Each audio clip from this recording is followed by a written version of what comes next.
গাজায় Israeli drone হামলায় নিহত আল জাজিরার সাংবাদিক মোহাম্মদ উইসা। আল জাজিরা ও গাজার সামরিক মিডিয়া অফিস জানিয়েছেন, ইসরায়েলি বাহিনীর ড্রোন হামলায় আল জাজিরায় মুবাশশিরের সাংবাদিকদাতা মোহাম্মদ উইসা নিহত হয়েছেন। বুধবার গাজা শহরের পশ্চিম উপকূলে সড়ক আল রশিদ স্টেটে তিনি যে গাড়িতে ভ্রমণ করছিলেন, গাড়িটিতে হামলা চালানো হয়। বিমান হামলায় গাড়িটি আগুনে পুড়ে যায়।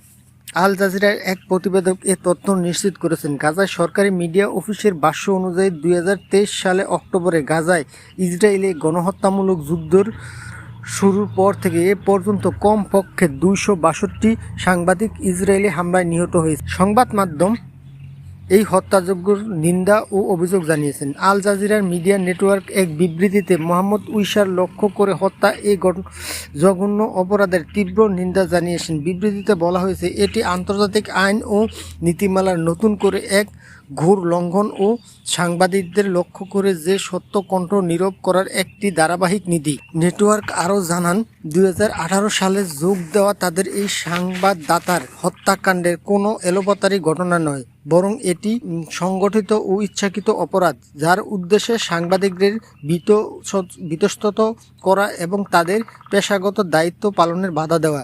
যুদ্ধবিরতি লঙ্ঘন করে চলেছে ইসরায়েল।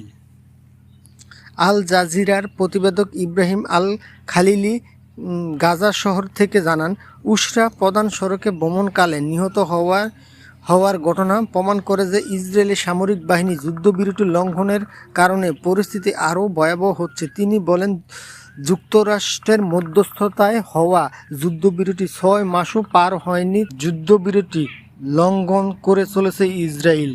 আল জাজিরার প্রতিবেদক ইব্রাহিম আল খালিলি গাজা শহর থেকে জানান, উসরাহ প্রধান সড়কে ভ্রমণকালে নিহত হওয়ার ঘটনা প্রমাণ করে যে ইসরায়েলি সামরিক বাহিনী যুদ্ধবিরতি লঙ্ঘনের কারণে পরিস্থিতি আরও ভয়াবহ হচ্ছে। তিনি বলেন, যুক্তরাষ্ট্রের মধ্যস্থতায় হওয়া যুদ্ধবিরতি 6 মাসও পূর্ণ হয়নি, তার মধ্যে ইসরায়েলি লঙ্ঘন চলছে, যার শিকার হচ্ছে প্রথম দিন থেকেই গণমাধ্যম কর্মী। গাজা সরকারি মিডিয়া অফিস জানিয়েছে, যুদ্ধবিরতি কার্যকরের পর থেকে ইসরায়েল প্রায় 2000-এরও বেশি বার এই যুদ্ধবিরতি লঙ্ঘন করেছে। আন্তর্জাতিক সম্প্রদায়ের প্রতি আহ্বান। গাজা সরকারি মিডিয়া অফিস উসাহ হত্যায় ফিলিস্তিনি সাংবাদিকের উপর হত্যার উদ্দেশ্য এই উদাহরণ হিসেবে দেখানো হয়। সংস্থাটি international federation of journalist union ও বিশ্বের অন্যান্য মিডিয়া সংস্থার কাছে এসব ব্যক্তিগত অপরাধের নিন্দা জানানোর আহ্বান জানিয়েছেন। পাশাপাশি আন্তর্জাতিক সম্প্রদায় ও সংশ্লিষ্ট সংস্থাগুলোর কাছে এসব বারবার হামলা বন্ধ করতে দায়ীদের আন্তর্জাতিক আদালতে বিচারের আওতায় আনতে বলেছেন। হতাহতের পরিসংখ্যান। গাজায় স্বাস্থ্য মন্ত্রণালয়ের তথ্য অনুযায়ী 2023 সালের অক্টোবর থেকে গাজায় 72,000-এর বেশি মানুষ নিহত ও 1,71,000-এর বেশি আহত হয়েছেন। গত অক্টোবর মাসে যুক্তরাষ্ট্রের সমর্থনে যুদ্ধবিরতি কার্যকর হলেও তাতে নিহতের সংখ্যা কমছে না।